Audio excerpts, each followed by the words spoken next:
Hello students, स्वागत है आपका अपने यूट्यूब चैनल पे। चलिए आइए आज हम स्टार्ट करते हैं एक नया चैप्टर जिसका नाम है ज्यामिति। आइए हम ज्यामिति के बारे में जानते हैं कि ज्यामिति होता क्या है।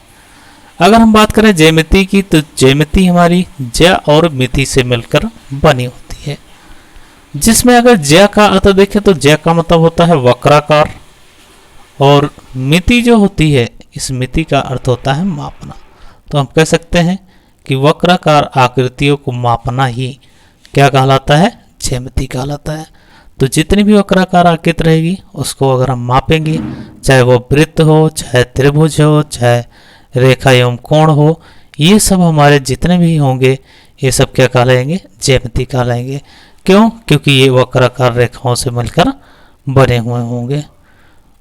तो इस प्रकार हम पढ़ते हैं ज्यामिति के आगे कि ज्यामिति को हम कितने भागों में बांटते हैं। तो ज्यामिति में सबसे पहले हम पढ़ेंगे रेखा एवं कोण।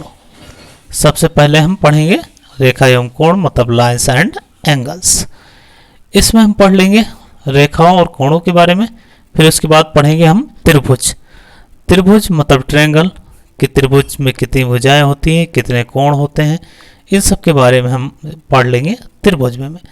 फिर बात करेंगे हम चतुर्भुज की। चतुर्भुज जिसमें चार भुजाएं होती हैं और चार भुजाओं से घिरी हुई जो आकृति होती है वो चतुर्भुज होती है। फिर उसके बाद हम पढ़ेंगे वृत्त की।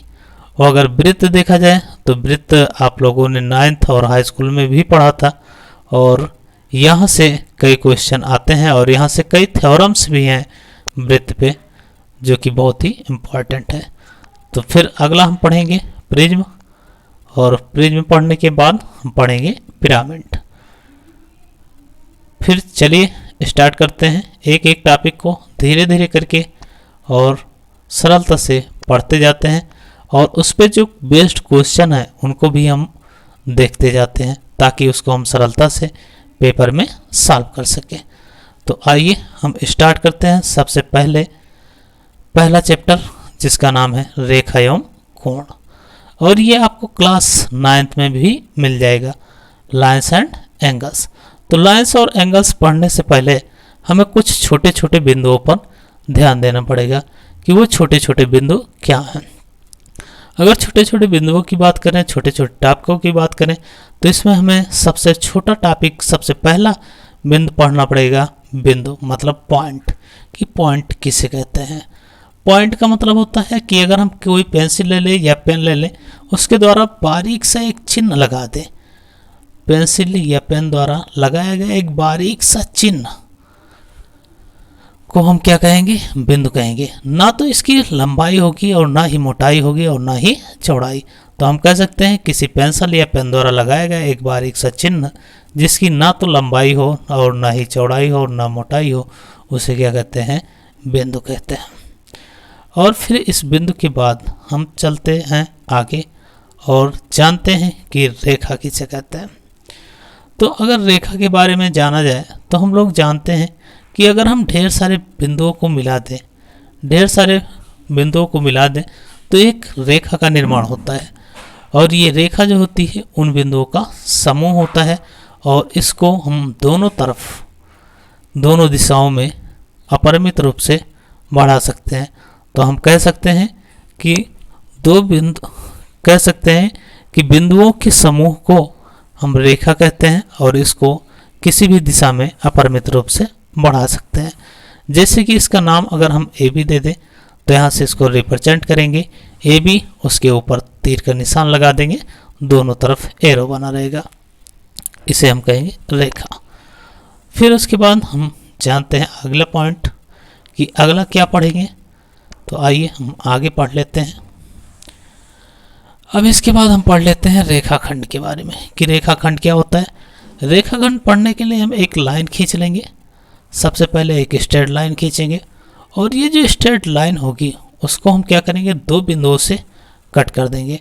और ये जो दो बिंदुओं से कट करेंगे, इन दोनों बिंदुओं के बीच का जो डिस्टेंस रहेगा वही हमारा कहलाएगा रेखाखंड।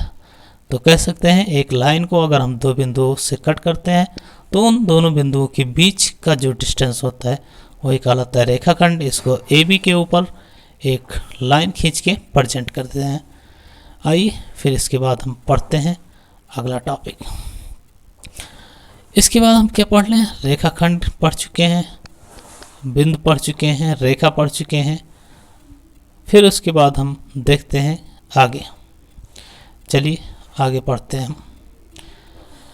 तो अब हम पढ़ लेते हैं किरण के बारे में। किरण क्या होती है, रे क्या होती है।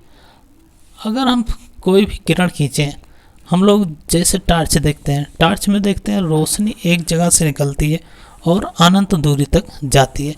तो हम कह सकते हैं कि एक ही स्टार्टिंग पॉइंट से प्रारंभ होकर अनंत बिंदुओं तक जाने वाली, अनंत दूरी तक जाने वाली रेखा को ही हम क्या कहेंगे, किरण। जिसका स्टार्टिंग पॉइंट एक हो और वो काफ़ी दूरी तक जाए, उसी को हम कहेंगे किरण। हम उसके लिए एक अकेला अक्षर लिखेंगे, उसके ऊपर एक तीर का निशान लगा देंगे, उसे कहेंगे किरण, जिसकी दिशा एक ही तरफ रहेगी। तो ये तो बात थी किसकी, किरण की। अब हम किरण रिप्रेजेंट कर लिए हैं। फिर उसके बाद हम पढ़ लेते हैं किसके बारे में, समांतर लाइन भी पढ़ लेते हैं और उसके बाद लंब रेखा भी पढ़ लेंगे। तो सबसे पहले हम पढ़ेंगे समांतर रेखा। तो आइए जानते हैं समांतर रेखा क्या होती है।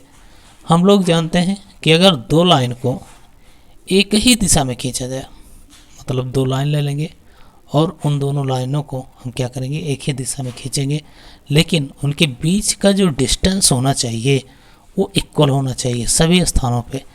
तो हम कह सकते हैं कि ऐसी दो लाइन जिनके बीच की सभी जगह दूरियां बराबर हो, समान हो, वो कहलाएंगे समांतर रेखाएं। और समांतर रेखाएं एक दूसरे को कभी भी कहीं भी काटेंगे नहीं। इसे हम यल पैरेलल यम से प्रदर्शित करेंगे या फिर हम यल समांतर यम भी इसे कहेंगे। तो ये तो बात किसकी थी, समांतर रेखा की। समांतर रेखा मतलब पैरेलल लाइन की। तो आइए फिर आगे जान लेते हैं किसके बारे में, लंब रेखा के बारे में जानते हैं। देखते हैं लंब रेखा होती क्या है। अगर हम लंब रेखा की बात करें तो अगर यहाँ पे दो रेखाएं खींचें और दोनों के बीच का कोण 90 अंश होता है, तो यहाँ पे प्रत्येक जो लाइन होती है वो एक दूसरे पे क्या कहलाती है, लंब कहलाती है। जैसे हमने यहाँ पे एक आकृति बना ली है जिसके बीच का कोण क्या है, 90 अंश। यहाँ पे जो इसका कॉमन पॉइंट है वो पॉइंट ओ है, बाकी ए और बी ले लिया। तो इसे हम रिप्रेजेंट अगर हमें करना होगा तो इसे हम रिप्रेजेंट करेंगे कोण ए ओ बी। और कोण ए ओ बी क्या होगा, 90 अंश होगा। इसे हम कहेंगे ओ ए परपेंडिकुलर टू ओ बी, मतलब ओ ए लंब है ओ बी पर। तो आइए आगे हम बात कर लेते हैं, बात करते हैं कोण की। तो कोण क्या होता है, कह सकते हैं कि एक ही बिंदु से प्रारंभ होने वाली, एक ही बिंदु से प्रारंभ होने वाली दो किरणों के बीच का जो क्षेत्र होता है उसी को कोण कहते हैं। तो कह सकते हैं कि एक ही बिंदु से प्रारंभ होने वाली दो किरणों के बीच के क्षेत्र को कोण कहते हैं। कोण हम दिखाने के लिए स्टार्टिंग पॉइंट उसका एक ही होना चाहिए, मतलब कॉमन पॉइंट एक होना चाहिए। तो हम कॉमन पॉइंट को ओ ले लिए, बाकी वहाँ पे ओ लिख दिए एक तरफ और एक तरफ ए एक तरफ बी। इसे हम कहेंगे कोण ए ओ बी। फिर उसके बाद ये तो बात की कोण की, और अब हम कोण के बाद पढ़ेंगे उसका कि कितने टाइप्स के कोण होते हैं। तो हम पढ़ेंगे टाइप्स ऑफ कोण। चलिए आइए देखते हैं टाइप्स ऑफ कोण। टाइप्स ऑफ कोण की अगर बात कर लें तो उसमें कई प्रकार के कोण आते हैं, ढेर सारे कोण होते हैं जिसे मैनी टाइप्स ऑफ एंगल कहलाते हैं। तो आइए सबसे पहले हम बात करते हैं सबसे छोटे कोण की, जिसे कहते हैं न्यून कोण, जिसका नाम होता है न्यून कोण, जिसे हम एक्यूट एंगल के नाम से भी जानते हैं। तो आइए जानकारी कर लेते हैं हम किसके बारे में, न्यून कोण के बारे में। न्यून कोण के बारे में जानकारी करते हैं। न्यून कोण होता क्या है, मतलब न्यून मतलब होता है छोटा, जैसे कि नाम से ही स्पष्ट है कि न्यून मतलब होता है छोटा। तो ऐसा कोण होना चाहिए जो 90 अंश से छोटा होना चाहिए लेकिन 0 अंश से बड़ा। तो हम कह सकते हैं 0 अंश से बड़े और 90 अंश से छोटे के कोण को हम क्या कहेंगे, न्यून कोण कहेंगे।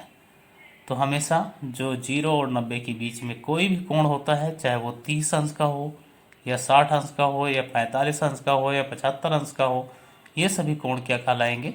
न्यून कोण कहलाएंगे। जैसे कि हम देखें यहाँ पे एक आकृति बना लेते हैं। यह हमारा कोण है, इस कोण को फिर से बना लेते हैं।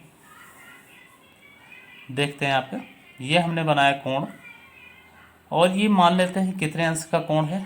30 अंश का।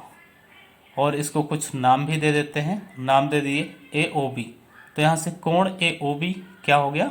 30 अंश। और ये कौन सा कोण है? तो हम बताएंगे न्यून कोण है। क्यों? क्योंकि ये 0 अंश से बड़ा है और 90 अंश से छोटा है, इस कारण ये कौन सा कोण कहलाएगा? न्यून कोण कहलाएगा। और अब हम न्यून कोण के बाद बात करते हैं अगले टाइप्स की, जिसे हम कहेंगे समकोण। और समकोण के बारे में लगभग सभी लोगों को पता होगा कि समकोण होता क्या है। अभी हमने समकोण के बारे में बताया भी था, बात भी की थी जब हम लोगों ने लंब रेखा के बारे में बात की थी। तो समकोण का मतलब होता है कि ऐसा कोण होना चाहिए जो 90 डिग्री हो। मतलब 90 डिग्री के कोण को ही हम क्या कहेंगे? समकोण कहेंगे। मतलब 90 अंश का जो भी कोण होगा उसे हम समकोण कहेंगे। तो समकोण होने के लिए हमेशा कोण कितने का? 90 डिग्री का। तो आइए फिर आगे बात करते हैं अधिक कोण की। अधिक कोण जिसे हम ऑब्ट्यूस एंगल के नाम से जानते हैं। ऑब्ट्यूस एंगल अगर बात किया जाए तो क्या होता है? अधिक, जैसा कि नाम से ही स्पष्ट है कि ये क्या होना चाहिए? अधिक होना चाहिए। तो अधिक किससे होना चाहिए? 90 अंश से अधिक होना चाहिए। तो यहाँ पे 90 अंश से कोण अधिक होना चाहिए, लेकिन 180 अंश से छोटा।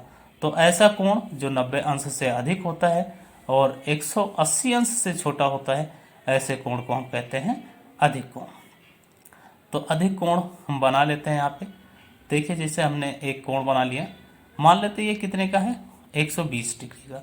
अगर 120 डिग्री का कोण बना हुआ है जिसका नाम हमने दे दिया AOB, तो कोण AOB यहाँ पे हम देख सकते हैं 120 अंश का है, और इसे हम कहेंगे अधिक कोण। क्यों? क्योंकि ये 90 और 180 के बीच में है। मतलब 90 और 180 अंश के बीच का कोण है, इसी कारण इसे कहेंगे अधिक कोण। आइए हम आगे बात कर लेते हैं सरल कोण की।